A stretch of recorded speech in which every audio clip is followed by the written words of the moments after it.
Hey everyone, it's Peter from Daydream Nation, and I've got Bicyclelegs back to the channel. How's it going, mate?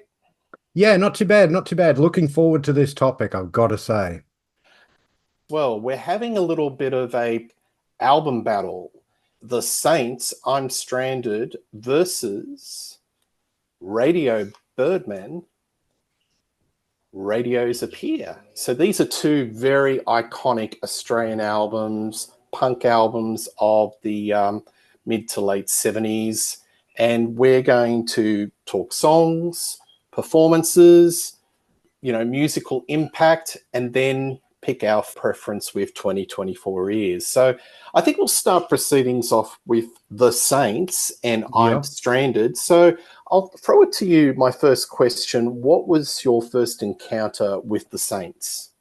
Well, it would have been the song I'm Stranded, and it would have been Rage, wonderful late night clip show here in Australia on ABC TV. For those of you who are not Australian, don't know it, it goes every Saturday and Sunday night, sort of starts at sort of 10, 11 o'clock at night and goes all night until sort of 7, 8 in the morning the next morning. And they would play all sorts of stuff. And they would play a lot of Australian stuff. And that's probably the first time I ever got exposed to the Saints. I then around sort of mid-80s, because that's really when I was really getting my teeth into music and stuff. The Saints by that stage were basically the lead singer, Chris Bailey, and whoever he decided to play with that day. And their music had changed quite a lot, and they had a big radio hit. I don't know if it was such a chart hit, but they had a big radio hit with a song called Just Like Firewood, which was, more sort of an alternative rock with lots of strummed acoustic guitars and all this sort of thing. But it still had Chris Bailey's vocals, which are absolutely unique in rock history, I think. Nobody sounded like Chris Bailey. We lost him, was it last year or yeah. So that was my first sort of experience with the Saints was I'm Stranded on Rage and Just Like Firewood on radio. So yeah.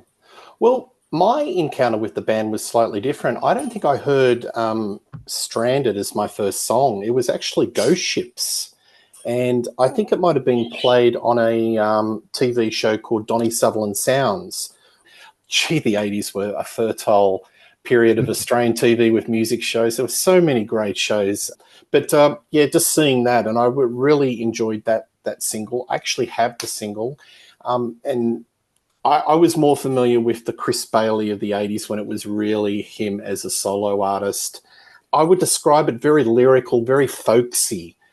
Nothing like the early angry punkish garage punk of the first album or maybe the second album. That was my first introduction to the Saints. But, different pathways, and it all led in going into the catalogue and going backwards, which was just a lot of fun.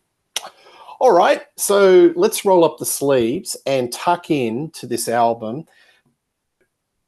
This arguably, I'm Stranded, was the very first punk single. So a lot of historians go back to what was actually the first punk single. Was it The Damned? Was it the Ramones? Or, going back further with Iggy Pop and the Stooges. But let's talk about I'm Stranded. What do you think of that song? Well, yeah, I mean, it's iconic, isn't it? I think it was, there was another magazine in the UK called Sounds, and one of their journalists described it as the single of this and every week. Was that Nick Kent? I think no, Nick Kent was one of their supporters as well. No, the guy in Sounds was a guy called John Ingram, if my memory serves me correctly. But he said it was the single of this and every week. And yeah, I mean, it really sets the tone for this album. Because, I mean, this song was recorded a few months before the album was. And even then, the album... One of the interesting things about this album is that Chris Bailey said that this album... He didn't even know when they were recording it that this was going to be the album. He thought they were just recording some demos. And then the EMI put it out as the album. So Um, but I'm Stranded. I mean, it was released as a single in 1976. So around the same time as you were getting the very first Ramones stuff. It's certainly before any punk music had come out of the UK. You know, the punk scene was happening in the UK, but hadn't released any singles or any albums. And it really sets the tone for this album, not just musically, but lyrically too, because, you know, the lyrics are very much about being a stranger in a strange land, even though you're, you know, in your home city. You know, this song is about being in Brisbane, being in particular, they were from a suburb here called Oxley, which I've been to many times, and it's a I don't know what it's like now, but it's certainly in the 70s. It was sort of a more lower socioeconomic area. It's a bit more of an outer suburb. Um, so, you know, I can understand why they would have that sort of alienation kind of feel, and that's what the lyric is about. Musically, it's just absolutely, this is, you know, absolutely typical 70s punk. It's got that real buzzsaw guitar, you know, and I don't know how they get that tone. It's not just an ordinary distortion pedal. They must be doing something else with their amps or whatever to get that really, really filthy buzzsaw sort of tone that goes throughout this album. But I mean, yeah, it's a classic for a reason. Uh, it's just the perfect way to kick off the album. It is, and you've got I mean, you know, Chris Bailey, wonderful singer. He's got that wonderful arrogant snarl. The wonderful Ed Cooper on guitars, Ivor Hay on drums, and you know, it's Kim Bradshaw, I think, on bass. It's just wonderful. It's fuzzy. It's a fuzzy guitar, and to me, it's a little bit on. If you had the dial, it'd be a little bit more on the garage rock. So I think it goes to Detroit. There's a lot of Detroit on this album. Detroit Rock City, you know, the MC5, the Stooges, Iggy Pop. But I think it even goes even further into the 60s with the Trogs and a lot of those garage rock bands that you would hear on albums like Nuggets, you know, that had one or two hits and gone. So I think within capsulated in this little song, it's not only just punk. I think there's a lot of what's gone before, whether it's Detroit or garage rock. When you listen to it, the bass is slightly out of tune, but it doesn't detract. It adds a little bit of edge to it. It's really bubbly. You're right about the chainsaw guitars. You know, it's fuzzy, it's exuberant. And the lyrics, well, Brisbane wasn't a very happy place for a lot of youth in the 70s. There was a lot of frustration and boredom. Reading the testimonies of Cooper and Bailey and the rest of the band, that the lyrics of this song summed up that they just wanted to get out of here. We were actually isolated, and it just expressed the frustration. So it's a classic. It is a masterpiece. It's one of the greatest Australian songs. And, you know, what a way to start the album, isn't it? Oh, absolutely. I think we'll find, you know, you're talking about that 60s influence. We'll get that with one of the cover versions that they do on this album. You know, yes, reaching really back into the 60s. But yep. All right. So we'll go to track 2, One Way Street. What do you think of this song? Yeah, I mean, again, this has the same sort of, you know, very punkish feel that I'm Stranded does. It's fast, it's frantic. And again, you know, the lyrics, you know, Chris Bailey was really at this early stage. He was a lot about alienation, about being a stranger in a strange land and that sort of thing. You know, he's talking about, you know, people everywhere are still playing the same old game. You know, they put you down when you're not around. It drives you insane. And, you know, it's that real sort of, you know, it was sort of thing that I think a lot of punk bands in the UK in particular would pick up on, is that sort of feeling of being other. And, you know, you get a lot of that in this song. And again, you get like a rip-roaring bit of guitar from Ed Cooper on this one in particular. And but it's fast, it's furious, it's frantic, and it just doesn't let up. And that's what I really, really love about this song. Yeah, the phonetic bass and drums, it's unrelenting. It's like a bulldozer. It just bulldozes, it just flattens you, the wall of sound. It's souped up Detroit Rock City, and I think it's a wonderful number 2 song. I haven't got much more to say than I think you've described it perfectly.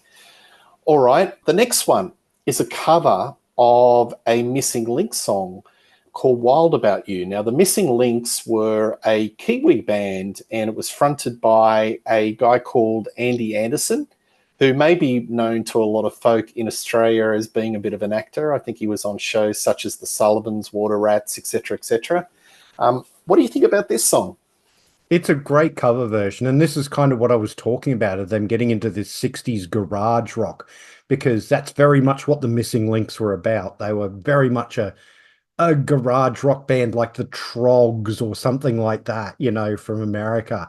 And it's a style that suits the Saints really, really well. And I think they do a great version of it. They punk it up, obviously. But I mean, garage rock was kind of proto-punk in a lot of ways anyway. It was kind of, the 60s version of what punk was going to be when we got into the 70s.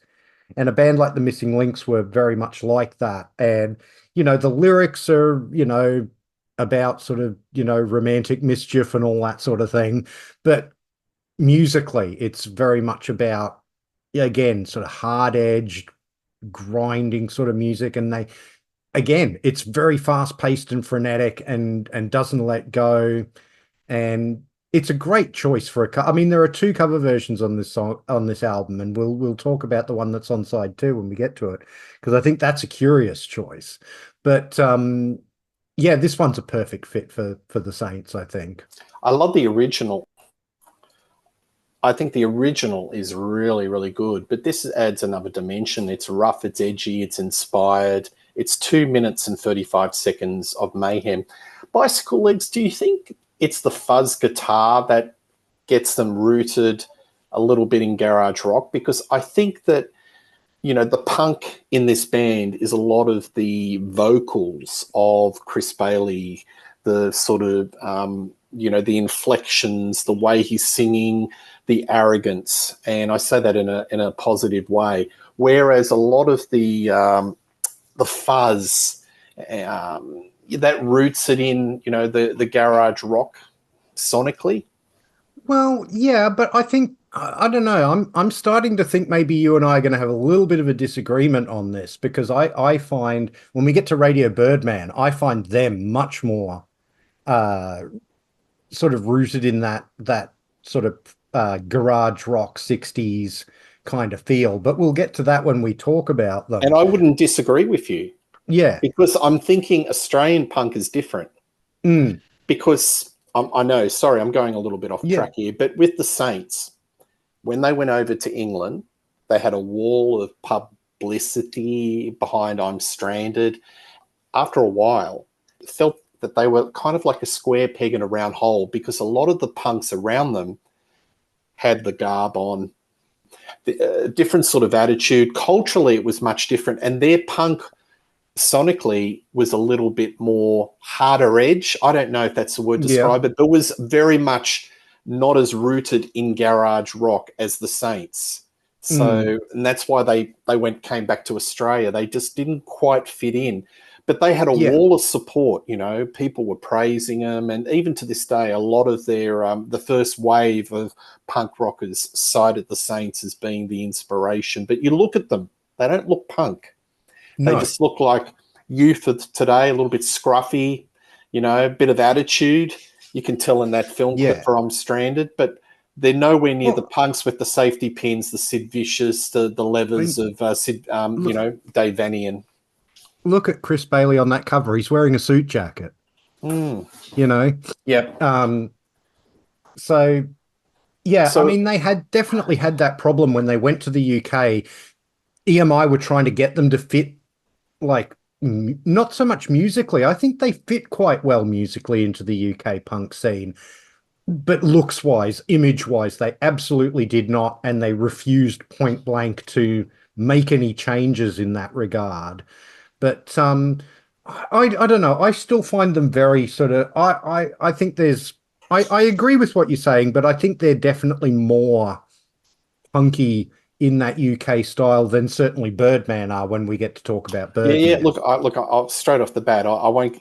No spoilers. I'm on your side. I really think Birdman are very garagey, but I think a lot of the bands or punk bands in Australia in those early years were very much rooted in Detroit, and that Yep. was their Bible, the Godfathers, Pop and the Stooges, and I think they're a lot more towards the garage rock scene than the folks in England. Let's face it, like we're in an Yeah. isolated country, and it's like a lot of the punk bands that came out of New Zealand. There's no point of reference. It's like do it yourself. What records that we can grab in those secondhand record stores on import are the influences that we will put into our band. They're not like Europe where they've got all these different sort of music. It's a musical potpourri in close proximity where they can see bands. But in Australia, especially bloody Brisbane, what was going down in 1976? Well, that's absolutely like I was only a young fella in 1977. I was just starting primary school at the time, but I can tell you now we had World Expo in 88 in Brisbane. Before that, Brisbane was, I don't really know any other way to say it. It was a jerkwaterburg. It was a backwater. It was, we used to call it a big country town. And that's very much what it was like in Brisbane in the 70s and the early 80s. And, it didn't have the music scene that even Sydney and Melbourne had. And, certainly, early 1977, this record was recorded, except for like two of the songs that were the I'm Stranded single, which were recorded in 76. There were no punk records for them to compare themselves with. Probably we didn't even have the first Ramones record by then. Yes. So, absolutely. The things they would have been looking at were Iggy Pop and the Stooges, MC5, maybe even like very, very early Alice Cooper group, some of that sort of thing. And Nuggets, if they got their hands on that. They may have listened to the Sonics, like, some of those early 60s garage. Who knows? But I just think that a lot of those punk bands in Australia really formed a ground zero where there was no real influences other than those that you've just described. So they really created their own sound. And a lot of it with the buzzsaw guitars and that fuzz is, I just think, is slightly more rooted in garage rock than straightforward punk that, with that first wave of the of punk rock in UK. Yeah. The other thing that I will say, and this is a good segue, I think, into the next song, is that unlike a lot of the UK punk bands, even on their first album here, the Saints were not one-dimensional musically. No. And you get that in this next song, Messing with the Kid. Yes. Because it's a much more slower tempoed song, and it's, 6 minutes long. I mean, you just didn't get 6 minute long punk songs in the UK. It was like 3 minutes was too long, for a lot of those the UK punks and the Ramones in the US and things like that. This song is moody, and it's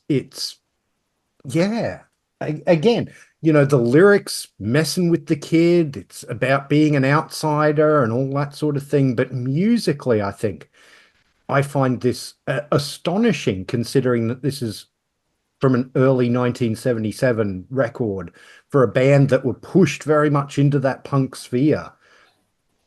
It just shows, and for people who don't know, if I'm sort of spoiling the Saints story for you from here, from the next album onwards, they would very much veer away from being a straight punk band, because they would do things like embrace R&B and add horns to their music and things like that with, Eternally Yours and Prehistoric Sounds. And you can see it on a track like this, right on this first record, that these were no three-chord, lunkheads in somebody's garage. They actually, there was brains to this band, musically as well as lyrically.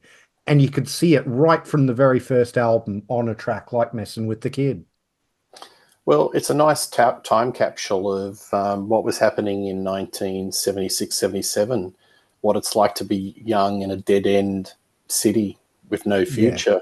Yeah. Lyrics like, sometimes you get that old lost feeling, sometimes it hits you when you're feeling down. So Chris is in very introspective, kind of melancholy feelings, expressing his feelings through the lyrics.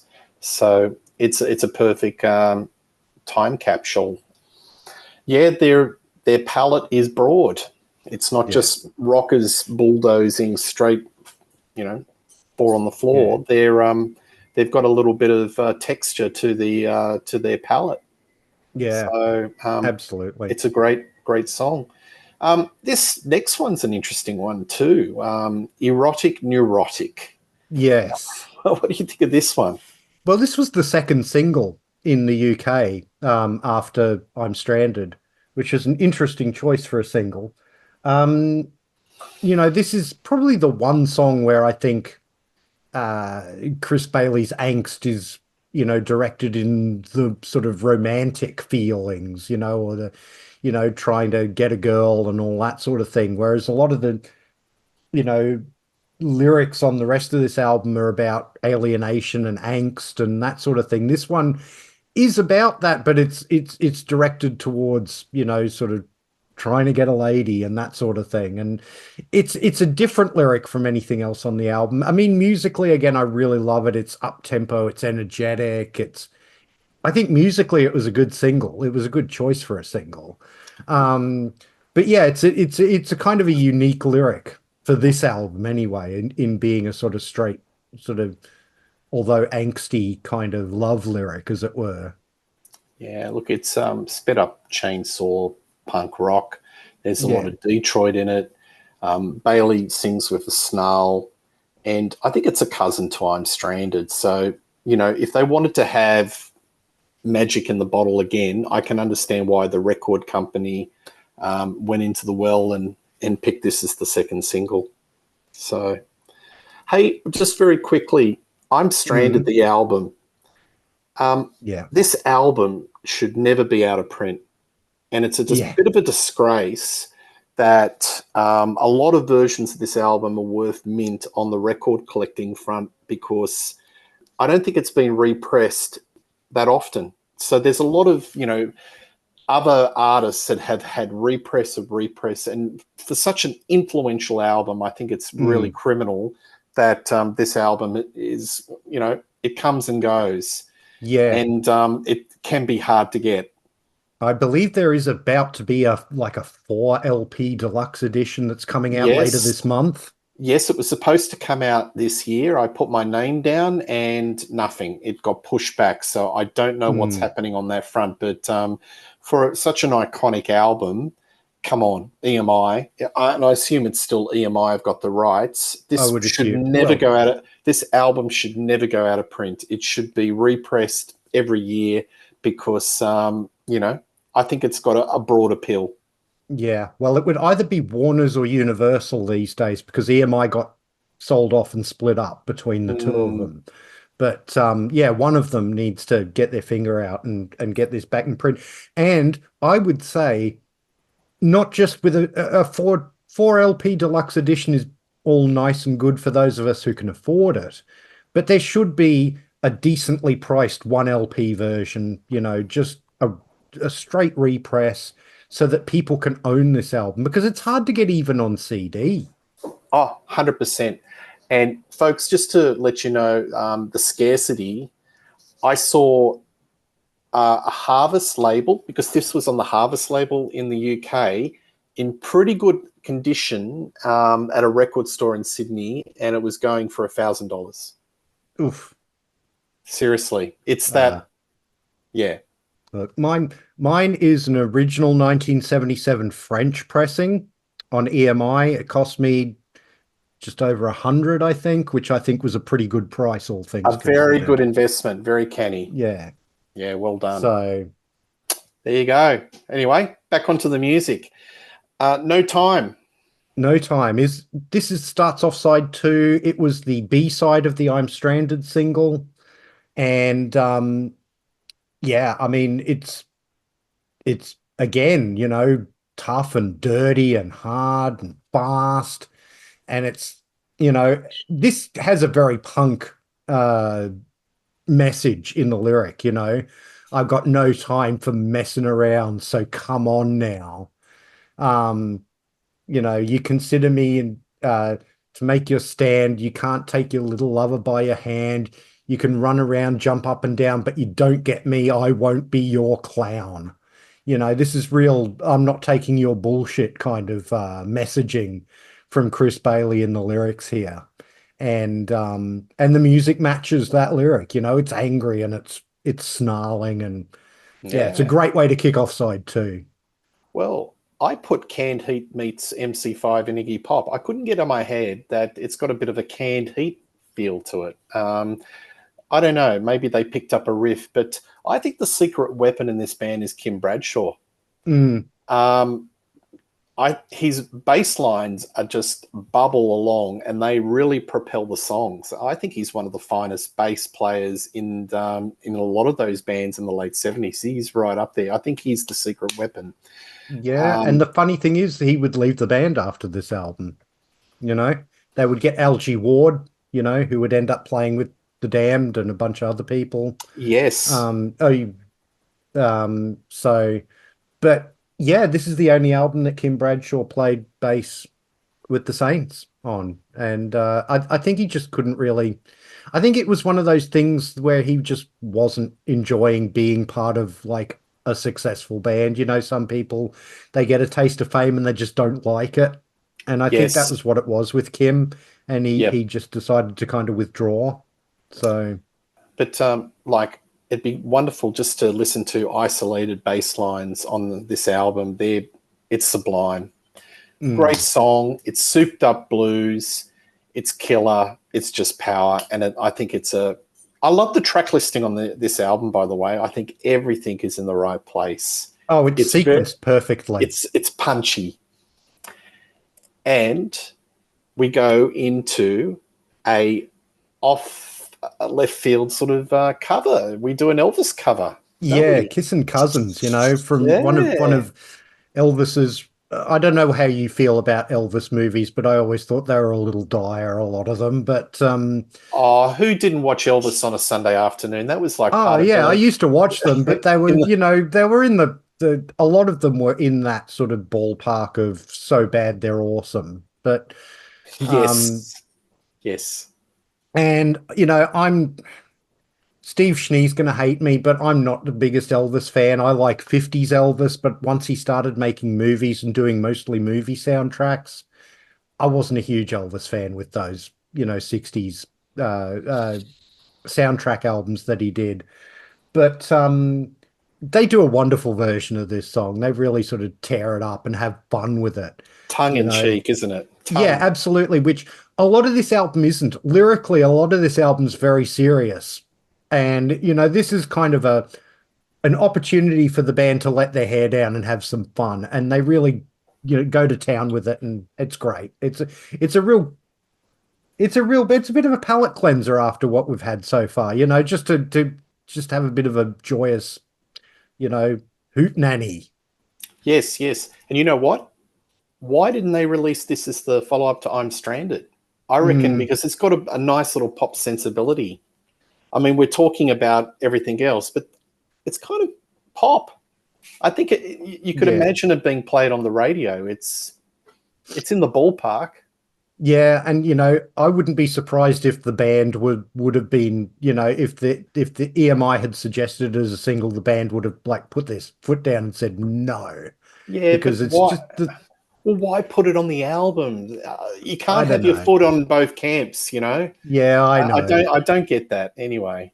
But I like it. I think it's a lot of fun, and it is a palate cleanser. So then we go into something a little bit more serious, and it's a little bit softer, and it's called The Story of Love. What do you think of this song? Yeah, well, this is one of the two songs, this one and the following one, where Ed Cooper writes the lyrics as well as the music. And so he comes at lyrically from, a different sort of area than Chris Bailey is. Again, this is a bit of a romantic song, but it's again, it's a love gone wrong song. And again, there's a bit of indignity, the when Chris Bailey's singing Ed Cooper's lyrics, it's a bit indignant, it sounds so wrong when you see I'm not playing your fool, but that's the story of love. Come on.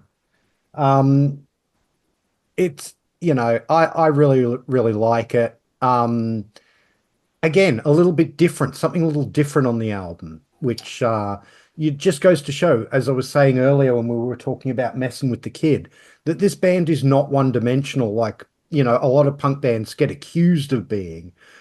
This band had depth. It had, different facets to its music, even from the very, very beginning, even on an album that, as Chris Bailey said, they recorded in 2 days flat and was just basically their live set that they just put on tape. There's nuance this album, and I love that about it. Yeah, well, I think this song is an indication, a snapshot of what Chris would be doing later into the Saints, when he's exploring his folksy, more emotional side of it. He's softening the sneer. It's about a song where he's asking questions of his partner. I think it shows maturity. That's the thing. This band is quite young in age, but there's a lot of maturity in the lyrics and the playing and in the arrangements. And that's what makes this album so monumental. And I think there's a lot of maturity in this particular song. Demolition Girl goes back to the buzzsaw guitars. Yeah. What do you think of this one? Well, I mean, it's short, sharp, and to the point. It's under 2 minutes long, and it's just, a pretty much stereotypically punk song in a lot of ways. Doesn't outstay its welcome. Exactly. It's short, it's sharp, it announces itself, and then just as quickly it's gone. I think it's great coming as it does. We're talking about the sequencing and how good it is. Coming before the album closer, which we'll talk about in a minute. I think it's great to just have this big explosion of just punk, chainsaw guitars and angst and poof. Love it. Yep. Well, apparently it was inspired by the New York Dolls. So that's another band that we didn't discuss. That would be in the template of the Saints, the New York Dolls. So that was written about them. All right. Nights in Venus is the epic closer. And I say epic, it's 5 minutes and 42 seconds. Very Stooges-inspired. Stooges. What do you think of this song? Well, yeah, again, it's just a wonderful way to close the album out. And it's, it sums up, I think, everything that you get on this album. You get it, you get the epicness of a track like Messing with the Kid, but you also get the punkiness of some of the earlier songs like I'm Stranded and Demolition Girl. And you get the lyrics, which I think are literate and deeply serious. This has got, that sort of, you talk about sort of being on the Route 66 and that sort of thing, speeding down the highway, you got no time to waste, brain all used up just like the human race. What a great line that is. Brain all used up just like the human race. Just incredible.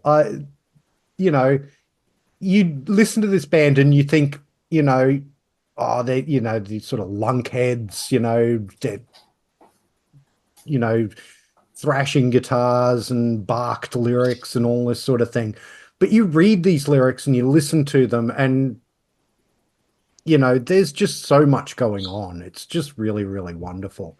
It's a great way to close the album.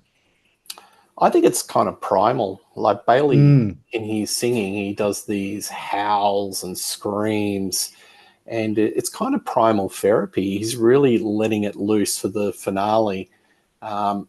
It reminds me of a track off the first Stooges album. It's just in your face, and I'm sorry, I'm repeating the word, very primal. Builds up to a crescendo. It's a great album closer, and it leaves the album with a bang. So mm. there you have it. The I'm Stranded by the Saints, and iconic album.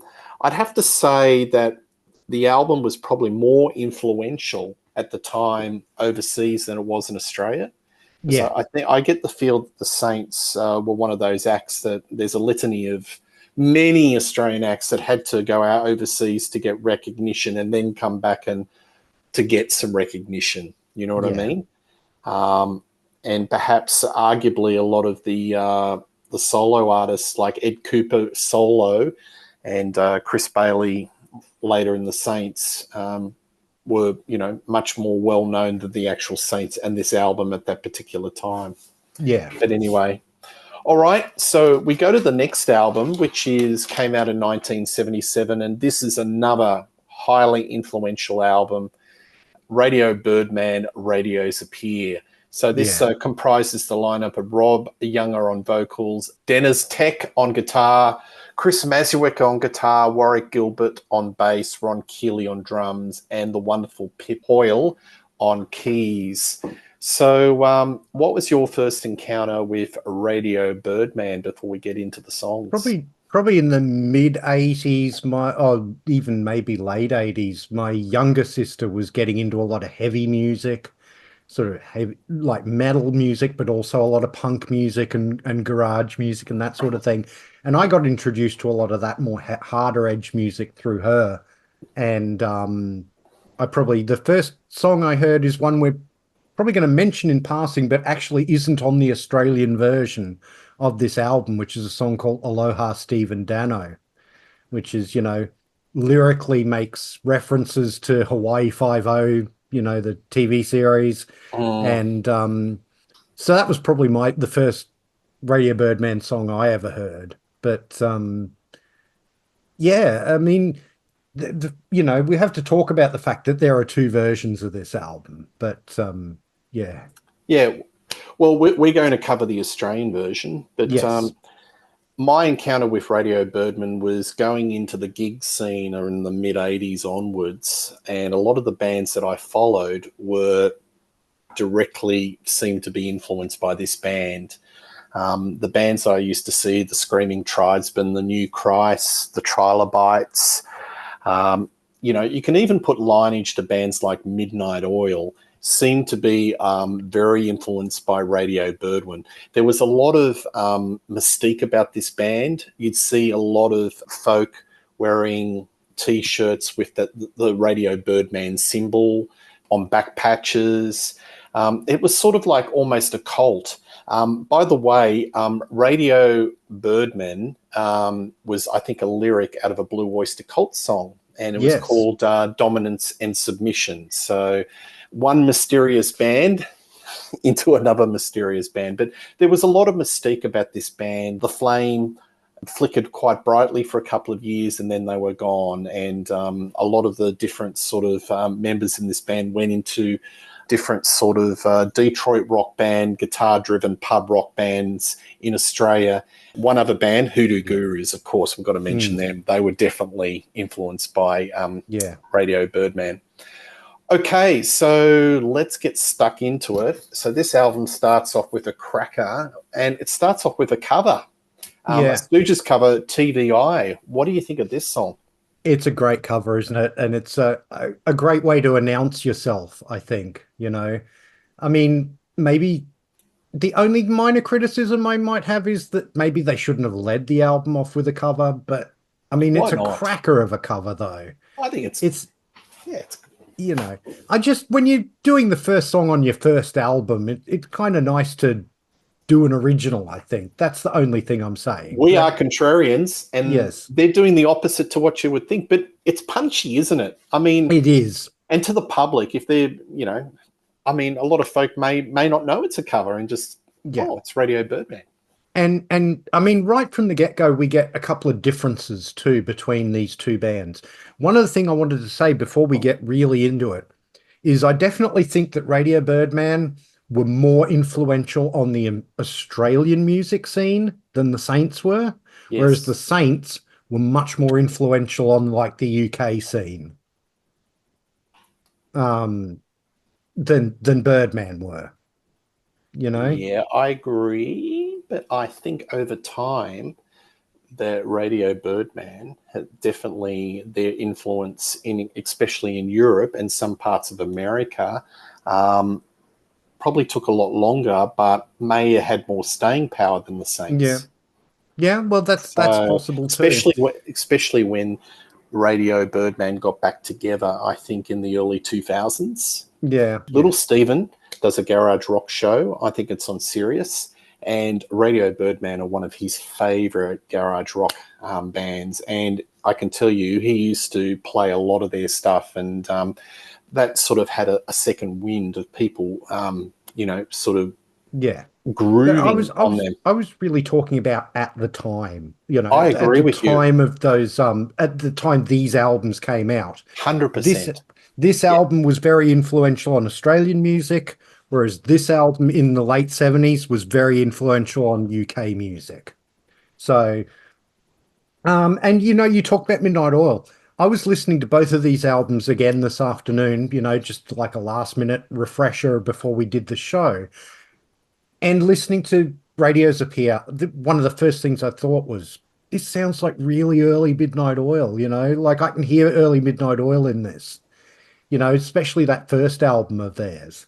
And but TVI, all right, I'm having a bit of a go that they're starting their album off with a cover, but it's a great version. So I can't complain about that. I think if it's possible, it's more charged than the original. I like it. And it's got a lot of wah-wah. And a lot of these bands in the 70s were in love with their wah-wah pedal, Bicyclelegs, didn't they? They just love pressing it down. And that's kind of the Aussie Detroit rock sound. Rob Younger, charismatic. He's got a lot of swagger with the vocals. It's unusual. Like on stage, he's a madman, but you see him off stage and he could be like an accountant. He's just so meek, but once he's on stage, switch goes on. He is wild. The bass of Warwick Gilbert is sublime. Again, another valuable player. He's like the secret weapon on the bass. His bass lines are just magnificent. I'm not as harsh as you. I think that, maybe they're just saying, hey, this distills our influences. Let's start off with a bang, and then we'll get stuck into the rest of it. Maybe it just draws the listener. Hey, I've got to keep listening. Let's go to track 2, Murder City Nights. Yeah, and this is where I think you get some difference between Radio Birdman and the Saints. I mean, you could say it on the first track too, but definitely here, the guitars are still, got that garagey sound, but they're not nearly as buzzsaw as the Saints guitars are. They're more in that sort of late 60s, early 70s kind of guitar sound. And lyrically, this is a different band from the Saints too, because these lyrics are almost sort of, film noir kind of lyrics, aren't they? Or Beat Generation writers sort of thing, things like, hanging on the edge of my self-control, looking in the mirror for the highway patrol. My brain is wired down to my hand. Got to keep moving because I know I'm a man. Raymond Chandler novel. Gumshoe detective story. Yeah, and I think you'll find as we go along with the album that, you get this quite a bit in Dennis Tech's lyrics. Because he was originally from the US. So yeah, and so's Mazuak. Yeah. Yeah. So I hear a bit of Stones, Rolling Stones. There's a lot of R&B. There's a bit of groove. It's souped up. Rob Young, his vocals, he's just howling. There's garage rock, what I was discussing early, and those wonderful sublime guitar work of Chris Mazurek and Dennis Tech. I love it. I think it's a great song. They sound very accomplished. This band, when you listen to it, they're mature and they are accomplished musicians. They're not, a couple of blokes that have just strapped on the guitars and strumming for their life and in a garage rock. They sound quite accomplished. This is a very accomplished album, isn't it? I mean, yeah, that's the other thing that probably distinguishes this album from I'm Stranded is I'm Stranded definitely does have more of that sort of do-it-yourself kind of feel to it. Whereas this, as you say, these definitely sound like more maybe polished isn't the right word, but accomplished musicians, more experienced musicians. Yeah. And do you think another valuable weapon in this that adds, to the sonics of this whole album is Pip Hoyle on the keys. Wonderful keyboard player. I think that makes a huge difference that you've got that point of difference with a bit of piano or organ here and there. And it's fairly sparsely used on the album. It's mostly a guitar album, but where it is used, it's used there's a little bit of, we'll talk about it. The man with golden helmet is we'll talk about that shortly. But did you get a bit of a Doors feel, slight Doors feel, because the keyboard lines? I don't know. I don't think they're very Ray Manzarek-y. I mean, I can hear maybe an influence of it, but I don't think that it sounds particularly Doors. That's what I mean. A light pinch. Yeah, I'm not saying it's a verb, but it's slightly there. Yeah. All right. Anglo Girl Desire. What do you think of this song? Yeah, this is a good one. Again, it's got that real garage feel. It's got that. You talked about Detroit when you were talking about the Saints, and I hear it with the Saints, but I hear it twice as much with Radio Birdman. Yes. And this really does have that Detroit Motor City kind of sound. And again, lyrically, very lyrical, very literary, but still kind of haunting. I mean, lyrics like, "Hey dog, at night do you hear my screams from the distant lonely world?" I mean, it's haunting stuff. But it's a great track. Ron Keeley's drumming, phonetic. And do you hear a little bit of surf rock? There's a bit of surf rock in this album, isn't it? So that's another influence that comes into it. I love the call and response. The power rhythm chords underpins this one. I think it's a great song. It really has a lot of momentum. So the next one is called Man with Golden Helmet. What do you think of this one? Yeah, it's funny, isn't it? Because the fourth track on I'm Stranded was Messing with the Kid, which is, a big, epic, sprawling track. And then the fourth track on side one of Radio's Appear is Man with Golden Helmet, and it's this big epic sort of sprawling track. And so I thought that was an interesting sort of point of similarity. We were talking about a lot of points of difference, but I mean, this song's really brooding, and I like that. Musically it's really brooding, and then the lyric is kind of cryptic. Who is man? It's not even man with the golden helmet, it's just man with golden helmet. And man with golden helmet drinks water from the faucet. I mean, firstly, you can tell this is an American writing this lyric in Dennis Tech, because we don't call them faucets here, we call them taps. But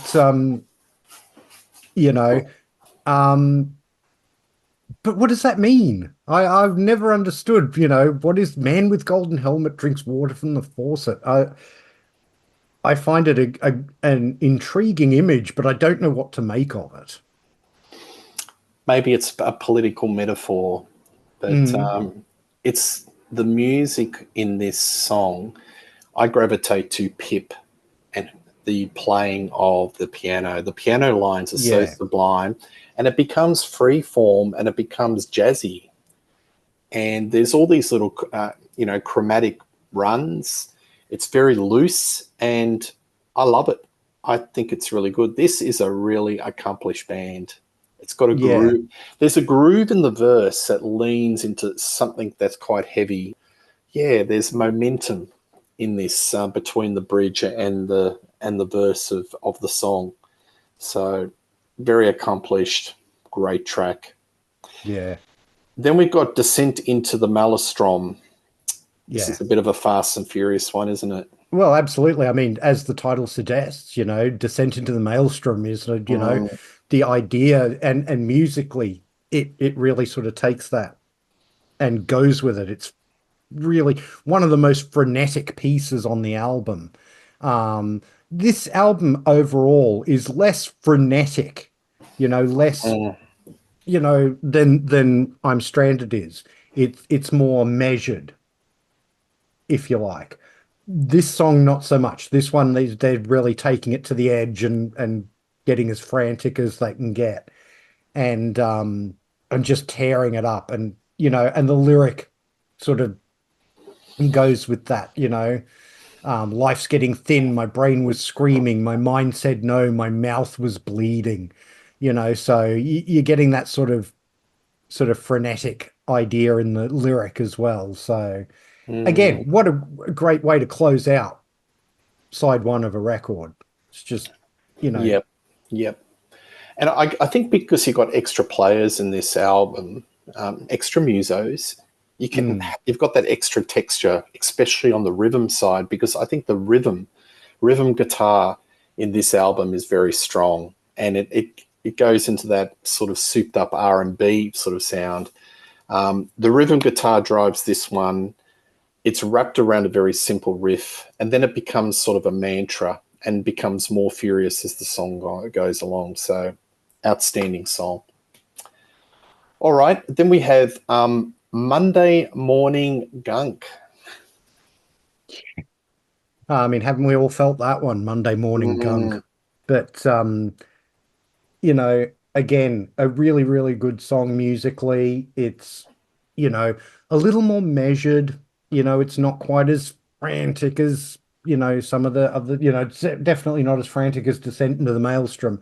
But it definitely, again, lyrically, it's more mature than a lot of, the punk bands from the 70s were. So I don't know. I mean, it's a good album, a good side two opener, but I don't know that I think it's as good as No Time on I'm Stranded as a sort of side two kickoff, as it were.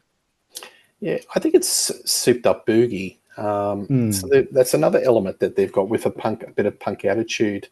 Again, lead rhythm really drives the song along. I like it a lot. This band didn't look punk, did it?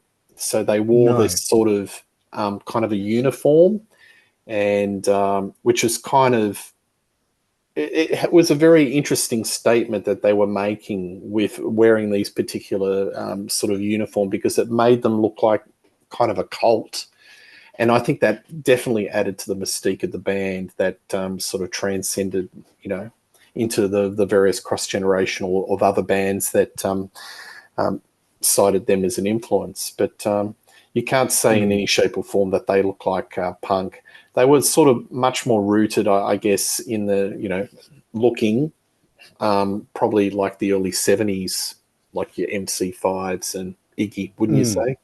Oh, absolutely. I mean, you look at them, two of the guys there with those shades on, they've almost got a bit of a biker look to them, and then, they haven't quite got into the uniforms by the time they do this cover, but if you get a chance and put up the cover of the international version, the white cover, and they're definitely wearing those more uniformy kind of outfits by then. I'll put this up. Yeah. As a prop. Yep. So I think it comes down to a lot of these albums and music that we're talking about, folks, is sometimes it's good just to listen with your ears and not what you see, because that's what clouds a lot of people's perceptions, because when they see a band and they look in a particular way, it might influence how you're receptive to the music. And I think, it would be really interesting, like as a time machine, and imagine that we don't know anything about these bands and we listen to both of these albums for the very first time. What would our perception be in 1977, 78? Yeah, absolutely. And comparative to what was in Australian music at that time. In 78, disco, Skyhooks were on the tail end. Yeah. Who was big in... Sherbet were on the tail end by then too. Yeah. They were. I mean, you had Yeah. But there was a lot of bubblegum pop. There was a lot of disco. John Paul Young, TMG. Marsha Hines. Square peg and a round hole. So the Saints did the right thing. They just got the hell out of there. And lucky for them, there was a bit of a wave of like-minded folk. But Radio Birdman got stuck just playing. I mean, there's a lot of stories that they couldn't even get gigs at certain pubs because they didn't like, a lot of the pub owners didn't like the sound, didn't like the look, and didn't play the music that they wanted to hear. So they had to basically put a lot of their own shows, which got a big crowds, like Paddington Town Hall, which I think has been released as a CD or an album, which is an iconic performance of Radio Birdman. But yeah, they had to basically self-fund and put on their own shows. So they got stuck. And I don't even know if they translated into Victorian and Brisbane. Maybe you could... I was way too young. I mean, by the time they'd broken up, I was still at primary school, so it passed me by. So yeah, I kind of even feel that they were even more localized. It was more of a New South Wales, Sydney thing. They didn't sort of go to WA and do the pub route. But yeah, I think that they were very much in a bubble, in a niche. But cult band. Big cult band, and word of mouth just spread. Yeah. Do the pop. Yeah. Isn't this cynical? I mean, this song, they actually name drop Stooges and MC5, but this song's really having a go at the music industry and having a go at probably those very people running those very pubs who are not letting them play gigs and that sort of thing. So, and then musically it's angry, and so it suits the lyric quite well because the lyric is quite angry as well. Yep, absolutely. Well, it's a rowdy Detroit tribute to, their bands that they love, like the MC5 and Stooges and Iggy, and it's unabashed punk. This is probably the most punk song on the whole album. So Attitude to Burn. So there you go. Love Kills. Yeah. Lyrically, I sort of think of this one like Story of Love on the Saints album. It's this sort of love gone wrong kind of song, and it's kind of having a go at the concept of love itself, like the chorus says, love kills your mind, love kills your time, love kills the film on your eyes. So, musically it's not the same, but lyrically I sort of think of it in the same sort of ballpark. But it's a really deep song. And again, lyrically Dennis Tech is referencing Detroit and that sort of thing. So you're getting that sort of homage there again as well. So it's one of the outstanding tracks on the album as far as I'm concerned. Yeah, I love the keyboards. Yeah. It reminds me, the lyrical keyboard lines, reminds me of Mick Garson, David Bowie's keyboardist. Yeah. Classical jazzy piano, and it goes more phonetic and it gets into some free form. Rob Young as singing is really nice on this one. I think he's kind of really close to the mic, and it's kind of more intimate. Yes. Really interesting performance. I like it. It's a lot of texture. Again, I keep on coming back. This is an accomplished band on their first album. And, you listen to this and you think, gee, these they've been around the block. If you listen to this album for the very first time, you would think that this band's got a bit of heritage. They've been through a lot of different bands, and they've been around for a while. You wouldn't know that this is their first debut. And you can understand why Sire were interested in them. Sire. Yeah, absolutely. And again, there's a little bit of a sort of cross-connect between these two bands too, because in the US, Sire were the ones who released the early Saints albums. So, well, as a label, they've got good pedigree. Absolutely. And they're very patient. They're not the label that would drop their artists because they didn't sell, because it seems like half their artists didn't sell. Like Ramones, they're on Sire. They didn't sell anything. Talking Heads were on Sire, and it took them a good 3-4 albums before they sold anything. Lou Reed, he was on Sire. It wasn't until the 80s with your Uber artists like Madonna, etc., that they sort of took off and started to make money. But in that period, they were definitely the band that had a sort of a very sympathetic label, stable of artists that were of a similar type of wheelhouse. And they seem to be very sympathetic to letting the artists grow and develop their sounds without, getting the stick out and saying, well, if you don't sell the next album, you're dropped. Yeah. But I think the experience, without knowing the machinations, wasn't very I don't think it was an enjoyable relationship between Radio Birdman. I don't know the exact story. I can't tell it, but I don't think it was a very happy relationship between band and label. No, it wasn't. And I think that's got a lot to do with why Radio Birdman ended up splitting up before their second album even came out. By the time Living Eyes came out in 1981, I think it was, the band had already been split up for a couple of years. Yes. So, yep. Hand of Law. Yeah, no, this one, I don't know why it makes me think, this is the one that makes me think sort of Bikers and Easy Rider and things like that. I think musically it has that kind of feel to it. It makes me think of that movie, and then lyrically it really does. The whole idea of hand of law is coming down, hand of law is on us now. But, also lyrics like on the third day of the seventh month is when we'll ride the highway, night descends, daylight ends, and like the light we'll fly. I mean, if that doesn't bring to mind, sort of thoughts of Easy Rider and that sort of thing, and, Peter Fonda and Dennis Hopper on their motorcycles and all that sort of thing, I don't know what would. It really does give me that kind of, late 60s biker feel, and it's a really cool song.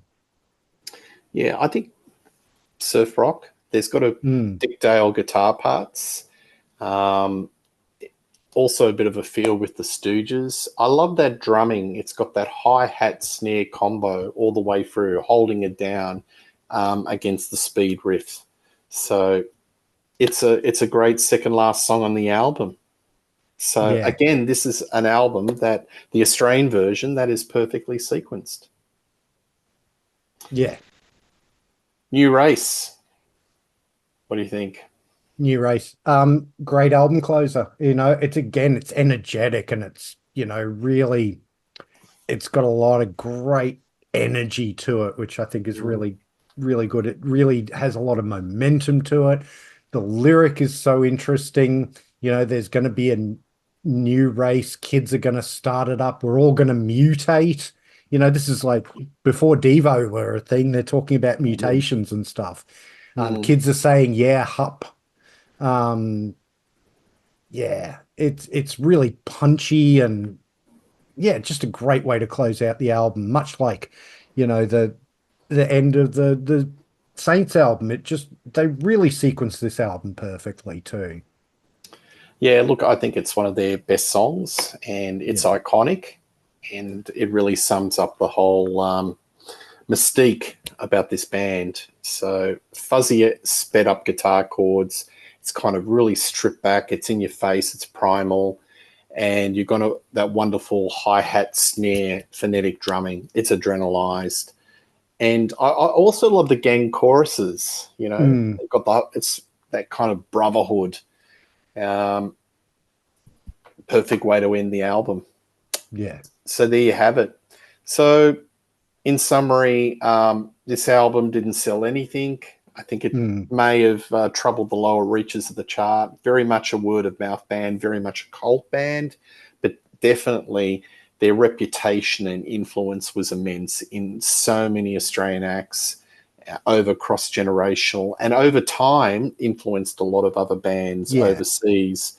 But I agree with you, Saints had a bit more of an impact, a worldwide impact, because of that one song and the first album that came soon thereafter, I'm Stranded. So, look, Bicyclelegs, 2 wonderful albums. What hits your juju? Oh, this is very much one of those depends which day you ask me, because I think before this afternoon, when I had one last listen to these albums, I think I was very much leaning towards Radio's Appear. But having listened to them again this one last time, I'm just by a hair going to give it to I'm Stranded. Maybe I'm being parochial there because they're the Brisbane band and what have you. But there's just such a raw energy to that album that I think really, really got to me when I was listening to them this afternoon. And, you know, it's definitely a split decision if we're going with the boxing metaphor. It's a split decision, but I'm just going to give it to the Saints. Yeah, look, I'm going to say Radio's Appear. I just think it's slightly more accomplished musically, arrangements, songwriting, but it's marginal. They're 2 brilliant albums, but Radio's Appear, I just give it a slight edge. And maybe because in my musical sort of gig-going life, I was exposed to Birdman when I was 18. And when you get exposed to music when in those formative years, like when you're 18, and so many of the bands that I saw were just influenced by the Birdman, I think that's sort of probably has influenced my decision. Yep. I was only aware of the Saints much later, and I appreciate the musicology, and it is a masterpiece as well. But yeah, that's probably for my position. Radio's Appear for the win slightly, but we need a third person. Maybe next time on the show we'll get somebody to come in, like a Reed Little or somebody, and make a decision. Anyway, fun as always, Bicyclelegs, to talk to you about Australian music, and that's what we're focusing on Rock Daydream Nation in November. It's Australian Music Month, and doing a ton of shows on Australian music. And I always love pushing Australian music because, quite frankly, I think a lot of the bigger YouTube channels just don't talk about it. And it's really important that our channels push the music that this country has produced, because it's world class. And a lot of folk have not heard it. So Bicyclelegs, anything you'd like to promote on your channel over the next couple of months, noting that this will come out in November?